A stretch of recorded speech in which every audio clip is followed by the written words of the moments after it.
마가복음 6장 14절부터 18절까지 말씀드립니다.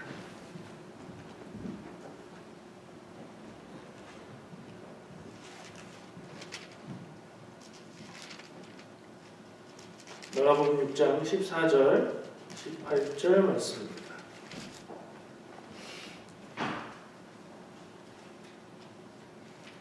찾으셨나요?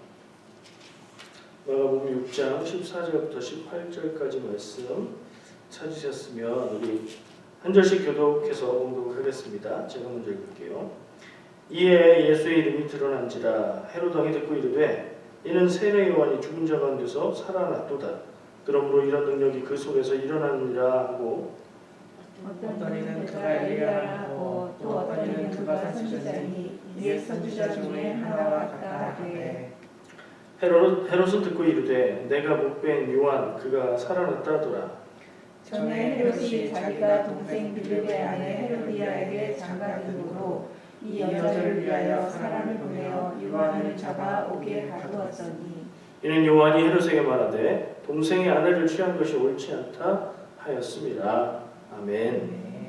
네, 마가복음 6장에 헤롯이 많이 등장하는 한 이야기의 대목이네요. 그렇습니다. 오늘 말씀의 제목은 세 종류의 믿음이에요.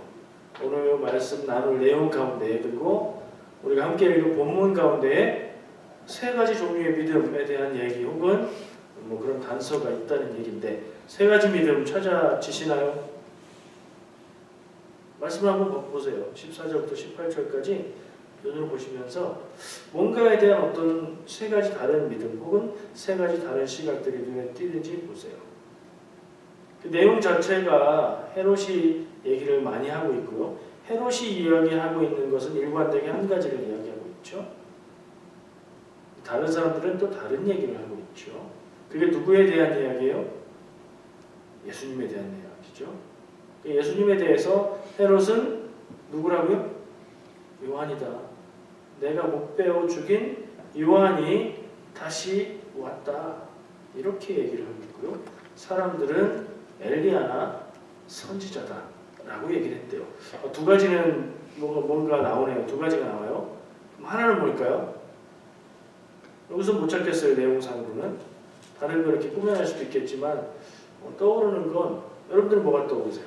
세 가지를 찾아보라 하면 두 가지가 제가 얘기하는 두 가지에 동의가 되세요? 두 가지. 예수님에 대한 시각, 예수님에 대한 믿음에 하나는 예수님을 세례 요한이라고 얘기하는 시각이고 하나는 그냥 엘리야나 이런 어느 정도 위대한 선지자 같은 사람이다 라고 얘기하는 시각. 뭐 괜찮은 것 같아요? 말이 돼요? 그럼 다른 하나는 뭘까요? 그걸 한번 찾아볼까요? 뭘까요? 헤롯은요 유대인이 아니에요. 근데 유대 지역을 다스리는 지금 권력자로 유대 지역을 다스리고 있어요. 헤롯의 가문은 어느 종족이에요? 원래는 에돔 족속이에요. 외국인이에요. 에서의 혈통이라고 생각되어지는 그러나 유대인의 혈통과는 갈라져 있는 다른 이방인이에요. 이방인이 로마 시대 권력자로 유대 지역을 다스리고 있는 거예요. 그러니까 이 헤롯이 하는 말은 전혀 성경적이지도 신앙적이지도 유대적이지도 않은 거예요. 헤롯이 얘기하는 게 뭐예요? 지금 어떤 예수라는 사람이 이 유대를 다니면서 말씀을 전하고 사람을 고치고 병을 고치고 귀신을 쫓고 놀라운 사역들을 한다고 그러고 앞에 있는 내용을 읽어보면 그것뿐 아니라 예수님이 그 제자들을 둘씩 짝지어서 파송을 했어요. 근데 심지어 그 제자들조차도 사람들에게 말씀 전하고 병을 고치고 귀신을 쫓고 있다는 그 보고를 들은 거예요. 그 얘기를 통해서 예수에 대해서 알려졌고 헤롯은 예수에 대해서 생각하기 시작한 거예요. 그러면서 예수를 뭐라고 했다고요? 세례 요한이다. 내가 죽인 세례 요한이다. 사람이 죽고 나서 어떤 방법으로든 다시 환생을 한다든가 혹은 어떤 사람에게 그의 영이 들어간다든가 뭐 이런 식으로 상상을 했겠죠. 근데 이게 유대인의 사고방식은 아니에요. 근데 요 한 장면이 그 당시에 유대 사회 혹은 예루살렘을 중심으로 한 유대인들의 사회가 어떤 사회인지 단적으로 보여줘요. 유대인들의 사회는 이미 로마의 정세 안에 들어있는 지배를 당하고 있는 그런 때였기 때문에 유대인들은 자기의 정체성을 지키고는 있지만 외국인들도 많이 들어와서 섞여 살고 있고 외국의 다양한 문화들, 외국의 다양한 종교들 이런 생각들이 혼재되어 있는 상태였어요. 그런 가운데 헤롯은 예수를 보고 요한이 돌아왔다. 요한이 저 예수라는 사람 안에서 저런 걸 하는 거다. 그리고 요한이라고 생각하는 이유는 그의 마지막 목적은 내가 되겠구나 라고 생각하는 거예요. 뭐냐면 헤롯은 자기가 요한을 죽인 일을 잘못했다고 생각하고 있고 요한이 하나님의 사람이라고 생각하고 있고 그래서 죄책감을 갖고 있었던 거예요. 그래서 아무도 뭐라고 하지 않았는데 혼자 두려움 속에서 살고 있었어요. 예수님 이야기 아니라 다른 어떤 거라도 그렇게 비슷하게 연결될 수 있는 것만 있으면 요한이구나 하면서 두려워했을 죄인의 죄책감에서 나온 그런 생각이에요. 헤롯은 그런 생각에서 그렇게 얘기했다고 하죠. 다른 사람들은 어떤 이들은 이 예수님의 사역과 활동, 예수님이 하신 것을 가지고 엘리야나 선지자, 옛 선지자, 그러니까 엘리야를 이야기하는 것은 그냥 일반적인 수준의 선지자가 아니라 위대한 선지자급으로 이야기를 하는 거예요. 예수님의 사역의 이야기를 비교적 객관적으로 평가하면서 선지자들의 사역들을 알고 기억하는 유대인들로서 위대한 선지자가 이 시대에 다시 나타났구나 라고 평가를 하고 있는 거죠. 예수님에 대한 평가가 그렇게 갈리고 있어요. 이거는 저는 이제 굳이 별명을 붙여보자면 헤롯은 죄인의 심리로 그런 요한이라고 생각을 했다면 이 두 번째 견해는 일관화라고 생각을 해요. 예수님은 우리가 생각할 때 누구예요? 요한이 살아온 환생이에요? 예수님이? 전혀 그렇지 않죠. 그러면 엘리야나 다른 옛 선지자들처럼 위대한 선지자 중에 한 명인가요? 전혀 그렇지 않죠. 예수님은 누구예요? 모르세요? 예수님은 누구라고 고백하십니까? 교회 다니는 사람은 예수를 누구라고 고백하는 사람들이에요? 기독교인의 믿음은 예수가 누구예요? 진짜 모르시나 보다. 가르쳐 드릴게요. 예수가 그리스도라는 거예요. 예수가 구세주라는 거예요. 나의 구원자가 되신다고 얘기하는 거예요. 그렇게 믿는 거고 그렇게 믿는 사람들이 모인 모임이 성도 교회예요. 지금 느낌이 안 오세요? 처음에 세 개인데 하나가 없다고 그랬는데 지금 다른 얘기가 하나 나오네요. 어떠세요? 우리는 예수님을 그리스도, 나의 구세주, 나의 구원자라고 고백합니다. 그렇게 믿습니다. 아닌 분은 아닐 수도 있어요. 그러나 기독교인이라고 하면 그걸 얘기하는 거예요. 예수님이 바로 그 예수가 그리스도고 그것은 다른 건 모르겠고 나를 구원하는 분, 내가 그로 인해 살게 하시는 분이라는 믿음이고 고백인 거예요. 저는 그렇게 세 가지를 생각했어요. 어떠세요? 세 가지가 찾아진 것 같아요? 네. 어쨌든 저는 그렇게 보여지더라고요. 근데 또 다른 시각들이 있어요. 우리가 기억하는 바로 제가 딱 문제로 드리려고 했었는데 오늘 발언들이 좀 적극적이지 않은 것 같아서 바로 답으로 알려드릴게요. 바울은 나중에 사도가 된 이후의 바울은 아니고 그 이전의 바울은 성경에 기록되어 있는 기독교인들을 잡아서 감옥에 넣고 죽이기까지 했던 그 바울, 그때의 바울은 예수를 누구라고 봤을까요? 왜 그렇게 예수 믿고 예수를 따르고 예수가 부활했고 예수가 구세주라는 사람들을 박해하지 못해서 안 다녔을까? 그들을 뿌리를 뽑아서 싹을 없애야 된다고 생각했을까? 왜요? 예수가 이단이기 때문에. 잘못된 믿음, 잘못된 신앙을 전파하는 뭐라고 할까요? 독과 같은 그런 이단이라고 생각했기 때문에 바울은 그렇게 열정적으로 예수 믿는 사람들을 핍박했어요. 바울의 삶이 극적으로 바뀌었다고 생각하지요. 사실 그래요. 기독교를 핍박하는 사람에서 그 기독교를 전하는 사람으로 완전히 바뀌었죠. 근데 제가 볼 때는 어떤 면에서는 바울은 똑같아요.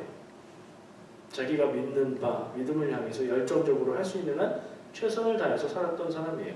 예수를 이단자로 여길 때는 예수를 따르는 사람들을 없애려고 노력을 했고, 방향만 딱 바꿔놓으니까 그 예수를 구세주라고 목숨 걸고 전하는 사람이 된 거죠.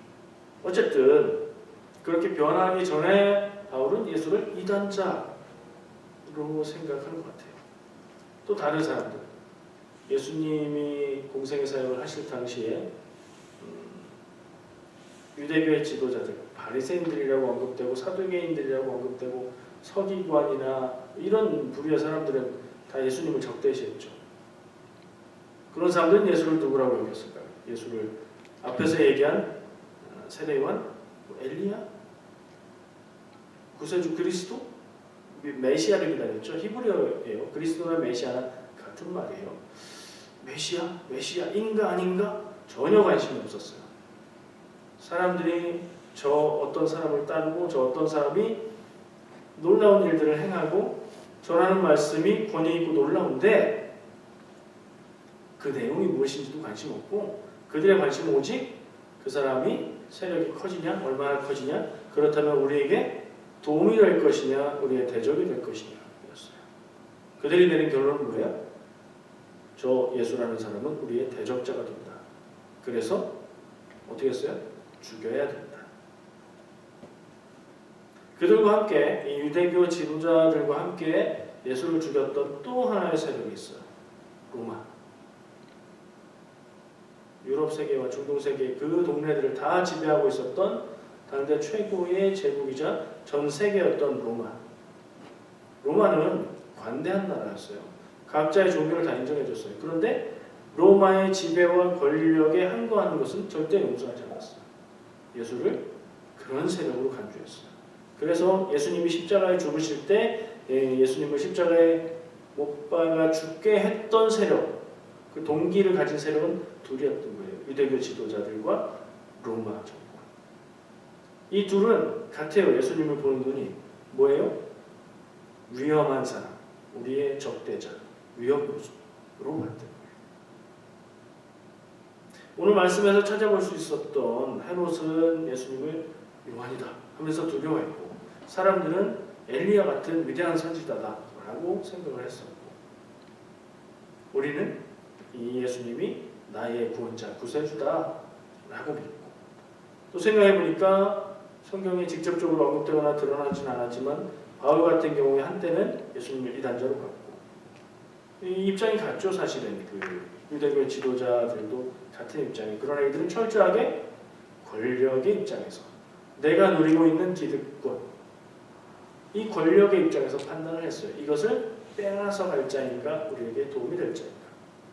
로마도 자기들의 권력의 관점에서 예수를 봤죠.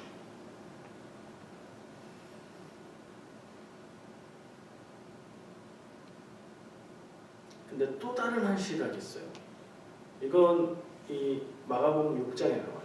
우리가 읽은 본문 말씀에서는 두 개를 찾을 수 있었는데, 그 앞에 제가 말씀의 앞뒤를 보니까 읽어봤어요. 6장을 1절부터 읽어보니까 그 가운데 또 다른 어떤 관점이 있더라고요. 1절부터 3절까지 나오니까 안 덮어놓으셨으면 펴보세요. 덮으셨으면 다시 한번 찾아보세요. 마가복음 6장 1절부터 3절을 같이 한번 읽어볼까요?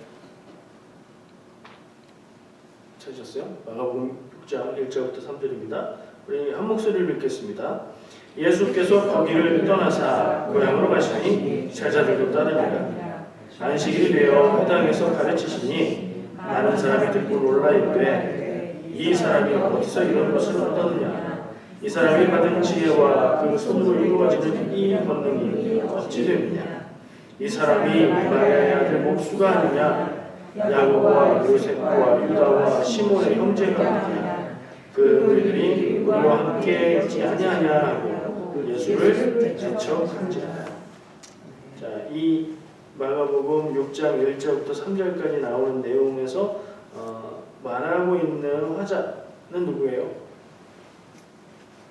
예수님의 고향 사람들이죠. 예수님의 고향 사람들이 예수님에 대해서 좋은 얘기예요, 나쁜 얘기예요? 나쁜 얘기를 하고 있어요. 왜요? 예수님이 고향에 가셔서, 고향 땅에 가셔서 거기 회당에 들어가셨어요. 안식일이 돼서 회당에 들어가시는 거예요. 예수님은 랍비의 자격으로 가셨어요. 제자들을 데리고 랍비의 한 사람으로 회당에 들어갔어요. 그리고 회당장, 회당을 관리하는 사람은 랍비에게 두루마리 성경책을 주고 랍비는 거기서 그 성경 말씀을 읽고 그것을 가지고 말씀을 전할 수 있었어요. 여기까지는 예수님이 하는데 아무런 문제가 없었어요. 말씀을 받아서 읽고 말씀을 전하셨어요. 거기에 대한 반응이 문제였어요. 사람들이 그 말씀을 들으니까 깜짝 놀랄 만큼 그 말씀에 예수님이 전하시는 성경 말씀을 해석해서 전하시는 말씀에 권위가 있고 그 해석하심에 놀라운 지혜가 있고 어디서 들어보지 못한 그런 말씀을 전하시는 거예요. 대단하다고 느끼면서 동시에 이 사람들은 예수님이 전하시는 말씀에 감탄하고 존경하고 그 말씀을 따라 순종하고 그 말씀을 통해서 주신 하나님의 감동을 따르려는 생각이 아니라 어떤 생각을 하고 있다고요 지금? 마지막 1절 3절 마지막에 예수님을 배척했어요. 배척. 동네 사람이잖아요. 지금 이 고향이 크기가 어느 정도 되는지 잘 모르겠지만 뭐 굉장히 크겠어요. 동네 사람이에요. 동네 사람이 고향을 떠났어요. 떠났다가 제자들의 무리와 함께 랍비로 와서 회당에서 말씀을 전하고 가르쳐요. 그랬더니 동네 사람들이 들어보니까 그 말씀이 대단하고 아주 뛰어나고 탁월하고 훌륭하고 권위가 있고 능력 행하시는 것들을 막 볼 수 있었던 거예요. 그런데 그것을 보고 그들이 하는 말이 이게 어떻게 된 거냐? 저 사람 우리가 다 알고 있는 그 목수 아니냐라고 얘기하는 거죠. 이 마가복음 6장 1절에서 3절까지 나오는 부분에 어떤 한마디 말로 예수님을 규정하고 있어요. 뭐라고 얘기하죠? 한마디 말인데 단어는 몇 개 붙어 있어요. 뭐에 뭐에 뭐. 그렇죠. 마리아의 아들 목수가 아니냐. 이게 뭐예요? 마리아의 아들 목수가 아니냐 하고 물어보는 게 아니죠. 마리아 아들 목수인데 이렇게 얘기하는 거죠. 제가 몇 년 전인지 계산도 잘 안 되지만 고향교회에서 전도사로 사역을 했던 때가 있어요. 제가 그 교회에서 자랐어요. 어렸을 때부터. 그리고 몇 년간 다른 교회에서 사역을 하다가 다시 이제 고향교회에 가서 사역을 했어요. 비슷한 느낌이었는지도 모르겠어요. 저를 향해서 저를 부르는 호칭이 일반적으로는 교회 전도사니까 20대이기는 하지만 뭐라고 부르겠어요? 전도사님? 이라고 부르겠죠. 어떤 분들은 그 말을 안 하세요. 뭐 이렇게도 하시고 이 전도사 일로 와봐. 이러는 분들도 있었어요. 그 얘기가 기분 나빴다는 건 아니고요. 어려서부터 그 주일학교 학생일 때 말 안 듣고 까불 때 다 보신 분들이니까 충분히 괜찮죠. 근데 예수님의 이 사람들이 이런 배척하는 반응을 보고 예수님이 하셨던 말씀이 있어요. 찾아서 한번 읽어볼까요? 4절 제가 읽을게요. 예수께서 그들에게 이르시되 선지자가 자기 고향과 자기 친척과 자기 집 외에서는 존경을 받지 못함이 없느니라. 이건 예수님이 그 사람들을 향해서 말하셨던 독창적이고 독특한 말씀이 아니라 이 시대에 흔히 이렇게 쓰던 어떤 표현이래요. 조금씩 다르게 썼던 표현이래요. 근데 이 말의 뜻이 뭐예요? 내가 지금 고향에 와서 하나님의 말씀을 전하고 다른 데서 했던 것처럼 놀라운 능력들을, 권능을, 병 고치고 귀신 쫓고 이런 역사들을 하려고 하는데 당신들이 나를 받아들이지 않고 지금 배척한다. 다른 데서는 내가 이런 반응을 보이지 못했다. 이런 얘기를 하고 계시는 거죠. 이어지는 말씀이 5절에 거기서는 아무 권능도 행할 수 없어 다만 소수의 병자에게 안수하여 고칠 뿐이요. 이런 분위기, 이런 상황에서 예수님은 다른 곳에서 했던 놀라운 일들, 말씀으로 귀신을 내어쫓고 사람을 병을 고치고 하나님의 말씀을 전하고 이랬던 일들을 할 수가 없었다고 얘기하고 있어요. 근데 이거는 행하실 수 없어라는 우리말의 표현은 그 능력이 없다는 얘기가 될 수도 있고 상황이 그렇게 할 상황이 아니라는 얘기도 되죠. 어느 쪽일까요? 예수님이 능력이 없어서 고향 동네에서는 권능을 행할 수 없었을까? 아니면 사람들의 그런 마음 상태 때문에 예수님은 거기에서 권능을 행하사 여러 가지 일들을 하실 마음이 없어지셨을까요?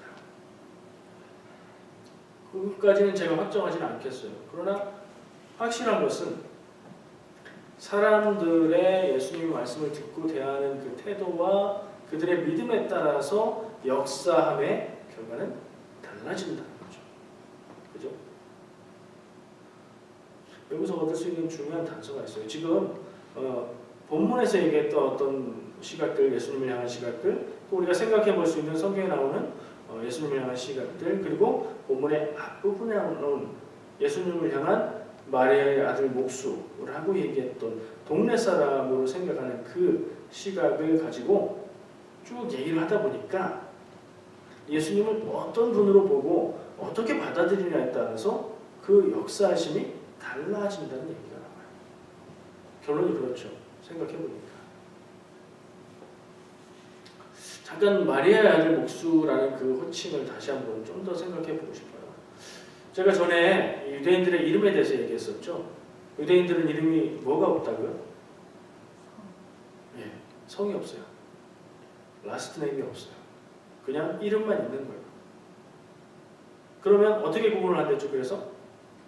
그리고 또 하나 특징이 이름만 있는데 이게 영어식으로 쭉 많이 있는 이름들 중에서 골라 쓰는 식의 이름이라고 했었죠. 그래서 같은 이름들이 여러 개 있을 수 있어서 그걸 구분하기 위해서 어떤 방법을 쓰죠?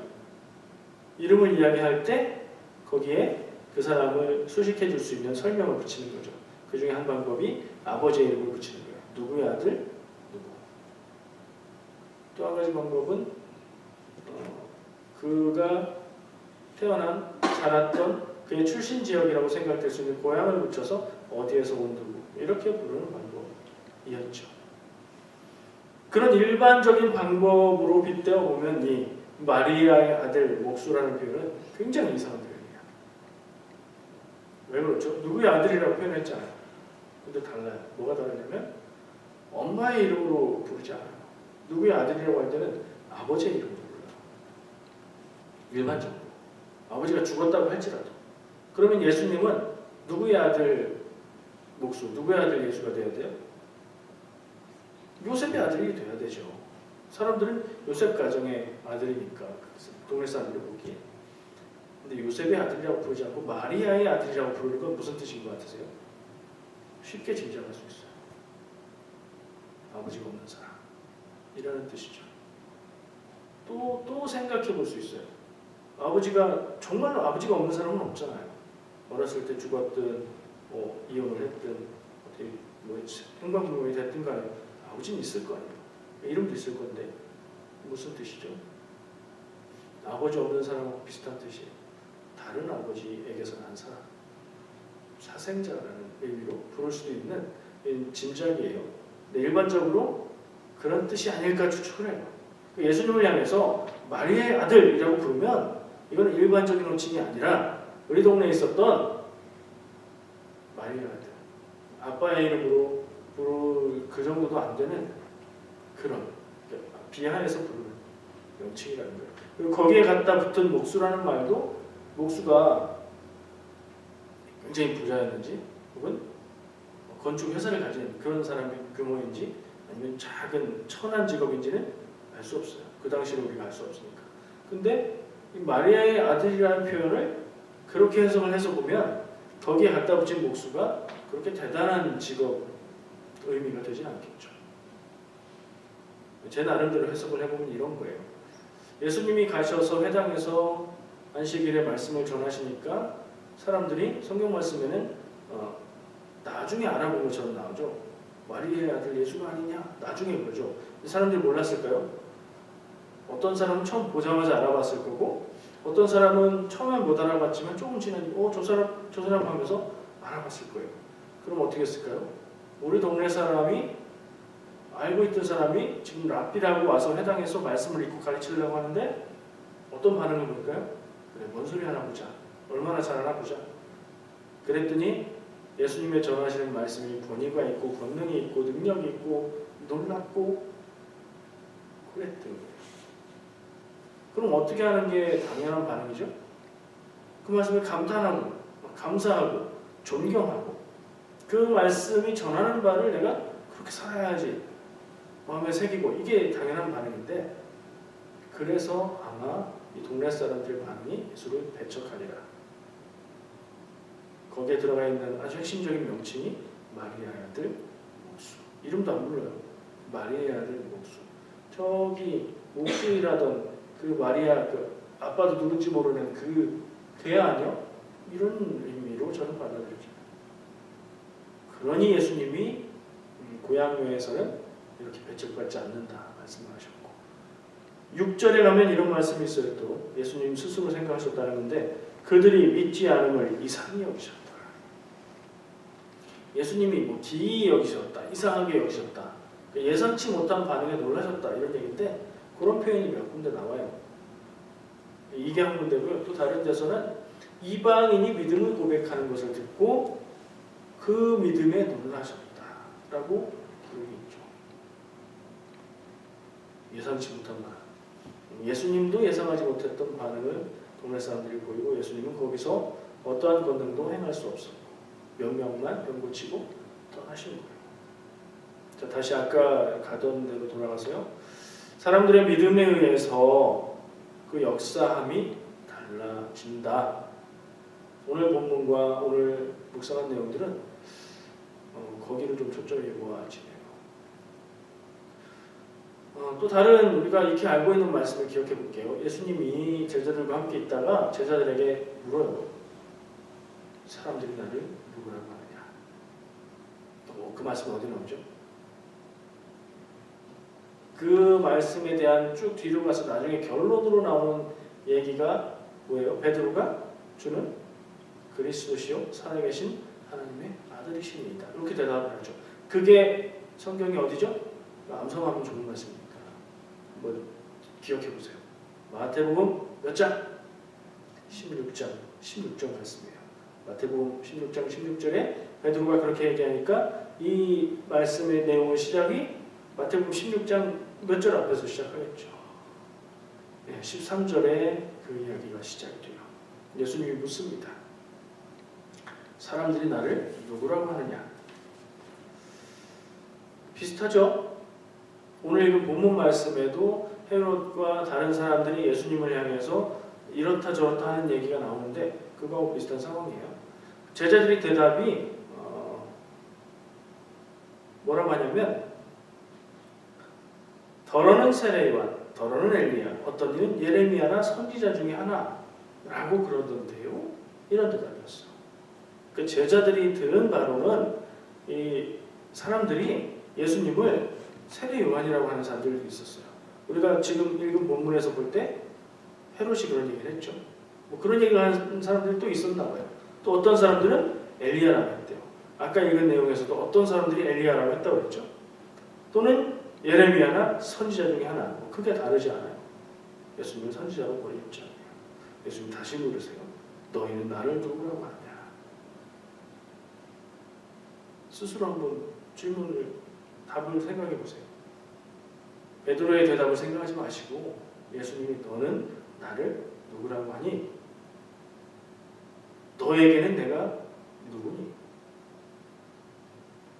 나는 너에게 어떤 존재니? 라고 묻는다고 생각해 보세요. 답을 한번 생각해 보세요. 여러분은 예수를 누구로 믿고 고백하고 받아들이십니까?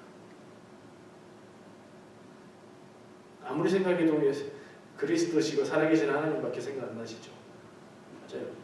그게 정답 같은 고백이에요. 그러면 우리도 그 고백을 똑같이 고백한다고 해보죠.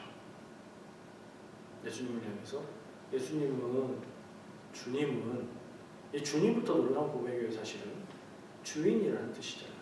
종이 주인을 향해서 주인님은 이라고 말하는 그런 표현이에요. 주님으로 고백하고요. 일단은 그리스도십니다. 그리스도가 뭐라고 그랬죠? 구세주라고 그랬죠. 기름 부음 받은 자라는 의미지만 그 의미는 구원자, 구세주라는 뜻이에요. 그러면 나의 구세주, 나의 구원자라는 얘기잖아요. 그거 아니면 남의 구원자는 나한테 아무런 의미가 없으니까. 예수님이 나의 구원자. 예수님 때문에 내가 살게 되는 그런 분입니다. 라고 고백이 되십니까? 정말 예수님 때문에 사십니까, 여러분? 정말 예수님 때문에 내가 살아있습니까? 그런 질문을 해봐야죠. 내가 예수님을 그리스도라고 고백한다면 그냥 우리 종교에 어쨌든 대단하신 위대하고 하나님하고 비슷한 이런 희미한 게 아니라 나의 구세주. 이게 가장 중요하거든요. 왜냐하면 기독교는 다른 거 필요 없어요. 예수님이 그리스도이라고 믿고 고백하고 그렇게 살아가는 사람들이 기독교인이잖아요. 다른 게 중요하지 않아요. 하나님에 대한 것보다 예수님에 대한 게 더 중요해요. 하나님을 하나님이라고 하는 종교들은 세상에 많아요. 근데 우리는 거기에 예수가 그리스도, 예수가 나의 구원자라고 고백하는 믿음을 가지는 거니까 이건 뭐 늘 믿어야 되는, 물어야 되는 질문이에요. 여러분, 나에게 예수님이 나의 구원자입니까? 정말 나는 예수님 때문에 살아있고 예수님 때문에 살고 있습니까? 이걸 물을 필요가 있어요. 또 하나 고백이 붙어있죠. 살아계신 하나님의 아들입니다. 이거 제가 그리스도하고 같은 말이 아니라고 했죠. 베드로는 예수님을 향해서 하나님의 아들이라고 했을 때 어떤 뜻으로 했을까요? 예수님을 옆에서 보고 예수님과 함께 지내면서 그를 향해서 하나님의 아들이라고 불렀다는 것, 어떤 의미로든 이거는 신적인 권위를 부여하는 말이죠. 예수님을 향해서 저는 두 가지로 봐요. 한 가지 표현은 당신은 하나님의 정말 아들과 같으신, 하나님 같으신, 하나님과 같은 분입니다 라고 말하는 뜻이 될 수도 있고요. 또 다른 좀 다른 관점으로는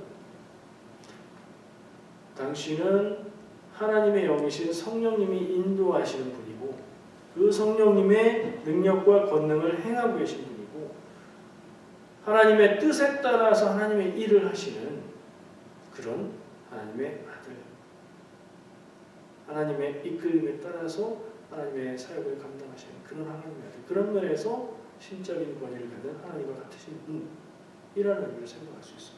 어떤 의미를 생각하든 베드로의 고백은 예수님을 그냥 나와 같은 사람이 아니라 하나님 쪽에 있는 우리와는 다른 분이라고 고백하거든요. 우리는 예수님을 어떻게 봅니까? 성경 안에서도 사람들이 예수님에 대한 다양한 평가를 얘기를 해요. 우리도 우리의 경험에 따라서, 우리의 생각에 따라서 예수님은 어떻게든 볼 수 있어요. 그런데 그게 이 고백이 들어있는지는 한번 물어볼 필요가 있죠. 하나님의 아들이라는 고백이 그것과 연결될 수 있는 그런 고백이 내 안에 있는가. 예수님은 하나님 선에서 꼭 예수님은 이 땅에 오신 100% 인간이며 100% 하나님 이런 교리적인 설명이 아니라 정말 하나님의 뜻을 세상 가운데 드러내고 하나님의 뜻을 100% 나타내면서 사셨던 그분으로 우리가 받아들이고 있나? 질문해 볼 필요가 있어요. 제가 굳이 질문하지 않고요. 스스로 한번 질문해 보세요. 두 가지. 베드로의 그리스도 고백 안에 들어있는 두 가지가 정말로 내가 그렇게 믿나 고백하나 한번 질문해 보자는 거예요. 한 가지만 더 얘기하고 싶어요. 이런 고백이 우리 안에 있다면 이런 고백을 하는 사람들, 이런 고백을 하는 나, 지금 여러분들 마음속에 나에게 예수님은 이런 분, 일단은 예수님이 나의 삶에 관계가 있어야 이게 가능하죠. 전혀 관계가 없는 그냥 기독교 종교의 뭐라고 해야 될까요? 믿음의 대상 뭐 이런 정도로 객관적으로 얘기해버리면 나랑 관계없어요. 나하고 관계 있는 어떤 나의 친구 뭐 여러 가지 붙일 수 있어요. 붙이면서 그렇게 고백하는 나는 그렇다면 어떻게 살아야 할까? 이걸 제가 알려드리지 못해요. 근데 여러분들에게 이 마지막 질문을 마음속에 꼭 남겨드리고 싶어요. 나에게 예수님이 구원자라면 그것을 믿고 그분에 의해서 살아가고 있는 나는 세상에서 어떻게 살아야 하는가? 이 연결이 굉장히 중요해요. 이 연결이 없어도 나는 그리스도인입니다. 나는 믿음을 고백합니다. 라고 얘기해요. 그럼에도 불구하고 이 연결이 없을 수 있어요. 내 삶에 예수가 나의 그리스도고 하나님의 아들이라는 고백 혹은 또 다른 어떤 고백이 많이 있어도 굉장히 풍성하고 아름다운 말의 고백들이 있어도 내 삶에 그게 아무런 영향을 미치지 못할 수도 있어요. 그렇게 사는 사람들도 있어요. 여러분은 어떠세요? 여러분에게 예수가 관계 있다면 그것이 여러분들의 삶에 영향을 미치고 있습니까? 난 교회 다니는 사람이기 때문에 난 이래. 좀 더 나아가서 예수가 나의 구세주이기 때문에 예수가 나에게 하나님의 아들이기 때문에 나는 이래. 나는 이렇게 해. 어려운 고민 앞에서 나는 예수 믿는 사람이기 때문에 어떻게 해야 될까 고민하느냐 말이에요. 이게 분명히 있어야 돼요. 스스로도 잘 모를 수 있어요. 제가 확인할 수 있는 팁을 하나 알려드리죠. 어려운 일을 고민할 때 기도하느냐 기도하지 않느냐 이게 뭐 숨길 수 없는 기준이 될 것 같아요. 제 생각에. 기도가 어떤 형태인지 기도가 굉장히 많이 하고 간절하게 뭐 금식 기도 이런 거 아니더라도 어려운 문제 앞에서 중요한 문제 앞에서 고민만 하는가 기도하는가 여러분들 어떠세요? 한번 돌아보세요. 어렵고 중요한 어떤 선택 앞에서 나는 무엇을 했던가?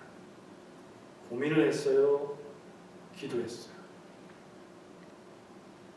고민만 할 수도 있고 기도를 할 수도 있고 기도하면서 고민할 수도 있죠.